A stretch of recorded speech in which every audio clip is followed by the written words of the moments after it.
जय शिव गोरक्ष। प्रिय श्रोताओं, आप सुन रहे हैं वाल्मीकि रामायण। आज सुनेंगे आप वाल्मीकि रामायण का भाग 64 तथा अयोध्या कांड का भाग 12। पिछले भाग में आपने सुना कि श्री राम अपनी माता से वन में जाने की आज्ञा लेकर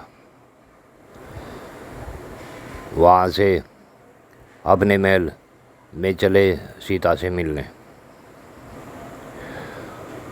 साथ में उनके पीछे पीछे लक्ष्मण भी चल रहा था। लक्ष्मण बड़े क्रोध में था, परंतु वह चुपचाप मुख नीचा किए हुए पीछे पीछे चल रहा था। अब इससे आगे की कथा आप इस भाग 64 में सुने। जब श्री राम भली भांति सजे सजाए अंतपुर में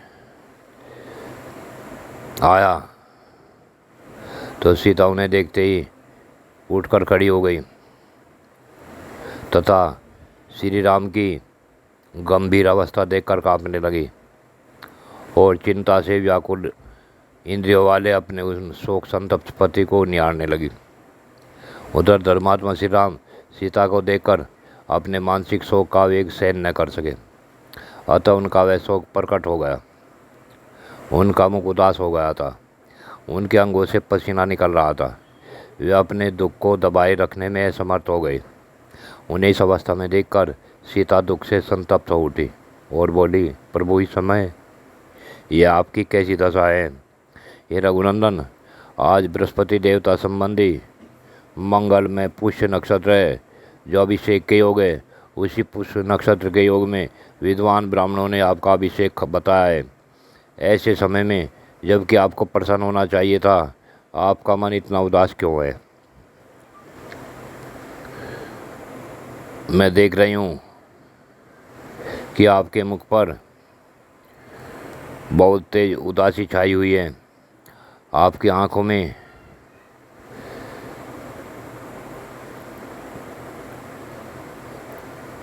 आंखों के दोनों किनारे नम हो रहे हैं। इस प्रकार वे अपने पति को देखते देखते रो पड़ी और विलाप करती हुई सीता ने रघुनंदन श्री राम से कहा,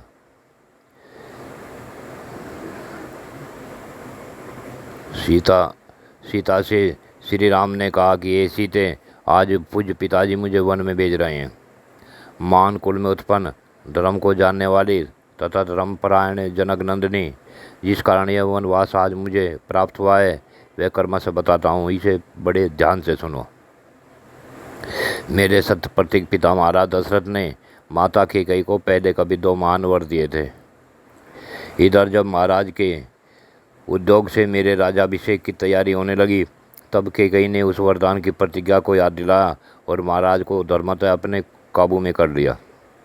इससे विवश होकर पिताजी ने भरत को तो युवराज के पद पर नियुक्त किया और मेरे लिए दूसरा वर स्वीकार किया, जिसके अनुसार मुझे 14 वर्षों तक दंडकारण्य में निवास करना होगा।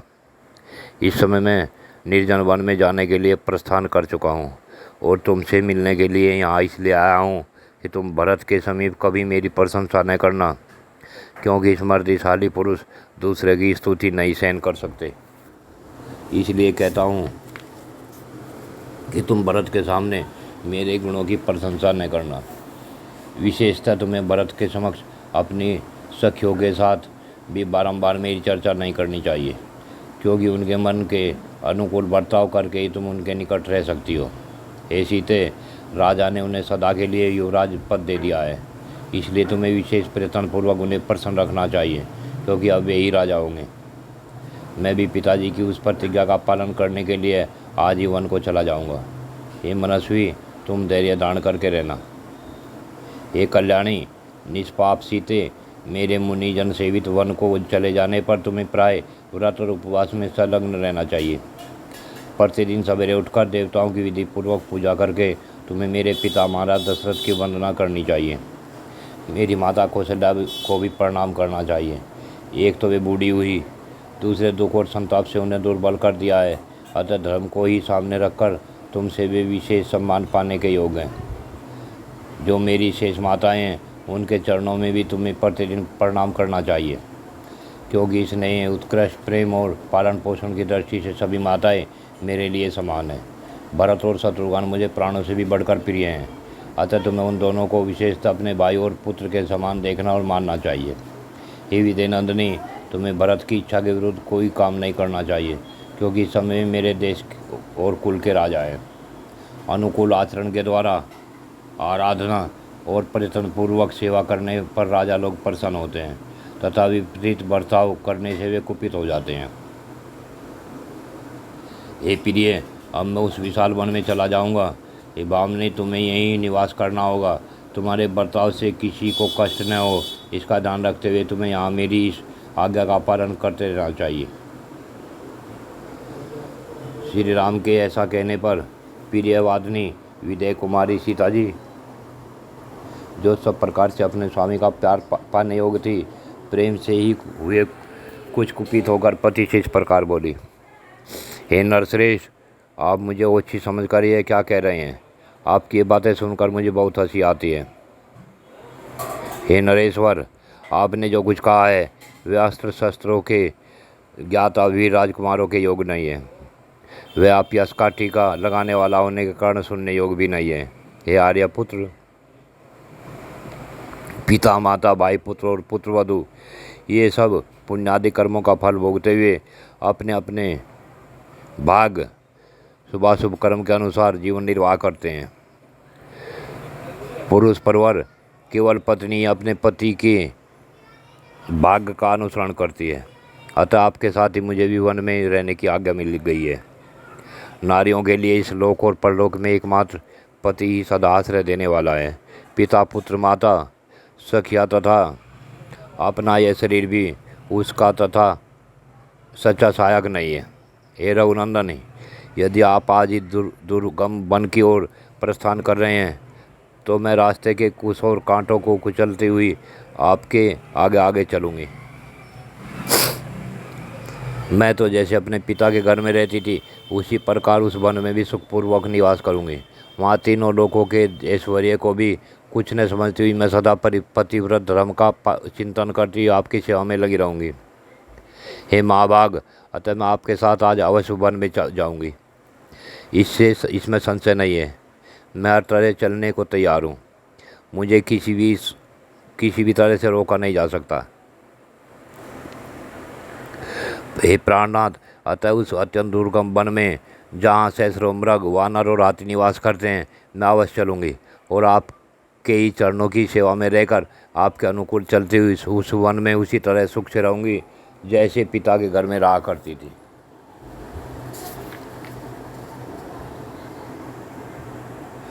सीता के नेत्रों में आंसू भर आए। धर्मात्मा श्री राम उन्हें वनवास के विचार से निवृत्त करने के लिए सांत्वना देते हुए इस प्रकार बोले। हे सीते, तुम अत्यंत उत्तम कुल में उत्पन्न हुई हो और सदा धर्म के आचरण में ही लगी रहती हो, अतः यहीं रहकर धर्म का पालन करो जिससे मेरे मन को संतोष हो। हे प्रिय, मैं तुमसे जैसा कहूँ वैसा ही करना तुम्हारा कर्तव्य है। हे सीते, सूने वन में निर्भय होकर क्रीड़ा करने वाले मत वाले जंगली पशु मनुष्य को देखते उन पर चारों ओर से टूट पड़ते हैं, अतः वन दुख से भरा हुआ है। दिन भर के परिश्रम से थके मांदे मनुष्य को रात में जमीन के ऊपर अपने आप गिरे हुए सूखे पत्तों के बिछौनों पर सोना पड़ता है, अतः वन दुख से भरा हुआ है।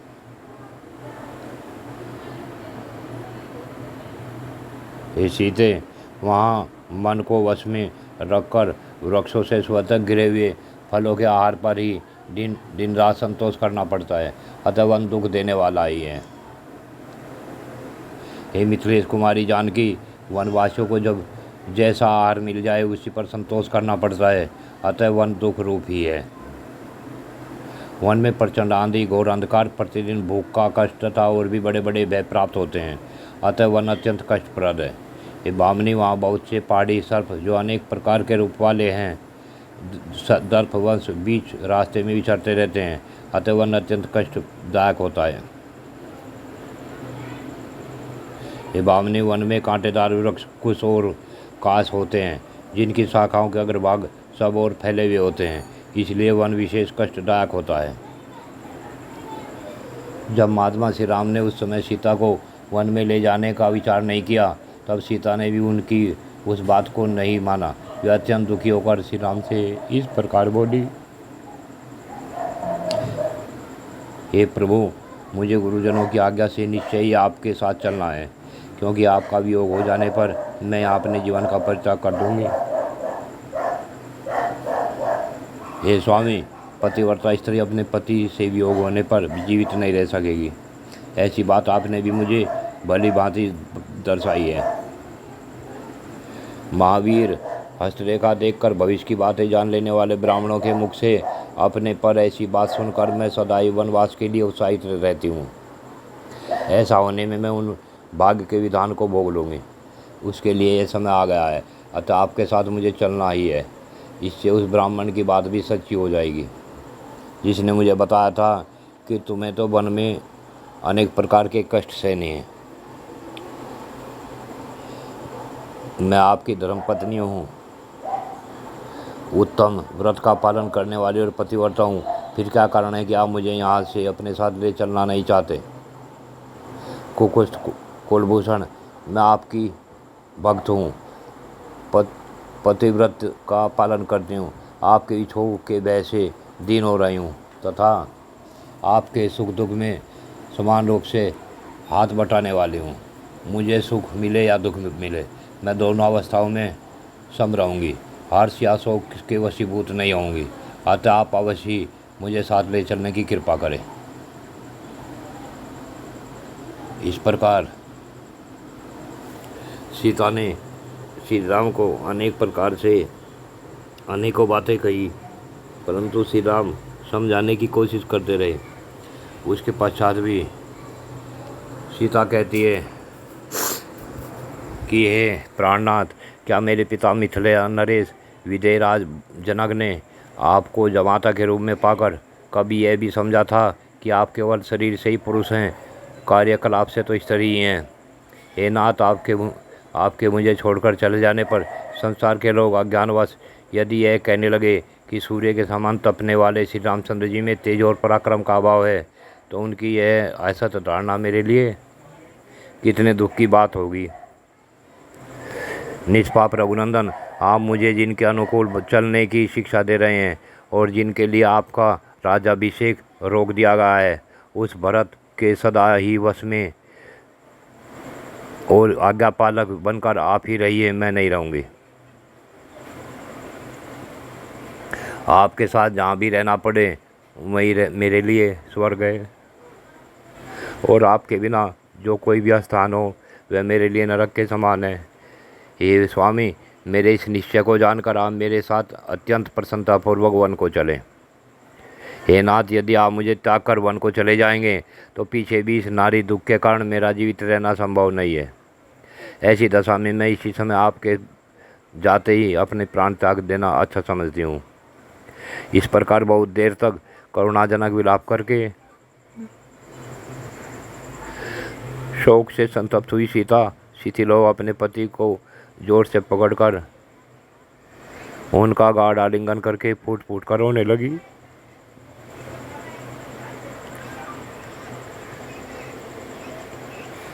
तब श्री राम बोले, हे मिथिलेश कुमारी, जब तुम मेरे साथ वन में रहने के लिए उत्पन्न हुई हो तो मैं तुम्हें छोड़ नहीं सकता।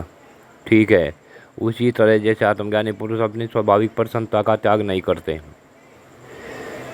हे जनक नंदिनी, यह तो किसी प्रकार संभव ही नहीं है कि मैं वन को न जाऊं, क्योंकि पिताजी का वह सत्ययुक्त वचन ही मुझे वन की ओर ले जा रहा है।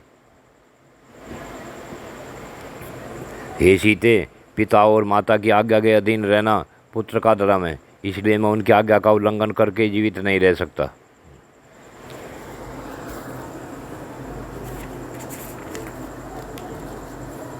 सीते, मैं आपके साथ वन में निवास करूंगी, ऐसा कहकर तुमने मेरे साथ चलने का दृढ़ निश्चय कर लिया है। इसलिए तुम्हें दंडकारण्य ले जा चलने में संबंध में जो मेरा पहला विचार था वह अब बदल गया है। हिम्मत भरे नेत्रों वाली सुंदरी, अब मैं तुम्हें वन में चलने के लिए आज्ञा देता हूँ। हे वीरू, तुम मेरी अनुगामिनी बनो और मेरे साथ रहकर धर्म का आचरण करो। स्वामी ने वन में मेरा जाना स्वीकार कर लिया। मेरा वन गमन उनके मन के अनुकूल हो गया। यह जानकर देवी सीता बहुत प्रसन्न हुई और शीघ्रतापूर्वक सब वस्तुओं का दान करने में जुट गई। जिस समय श्री राम और सीता में बातचीत हो रही थी, लक्ष्मण वहाँ पहले से ही खड़े हुए थे। उन दोनों का ऐसा संवाद सुनकर उनका मुखमंडल आंसुओं से भीग गया।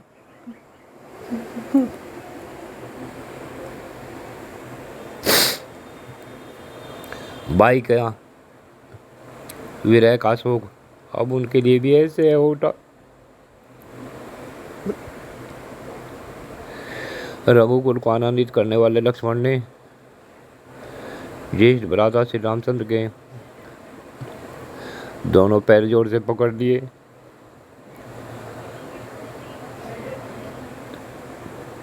और महान व्रतधारी श्री रघुनाथ जी से कहा, आर्य, यदि आपने सहस्रों वन जंतुओं, पशुओं और हाथियों से भरे हुए वन में जाने का निश्चय कर लिया है तो मैं भी आपका अनुसरण करूंगा। धनुष हाथ में लेकर आगे आगे चलूंगा।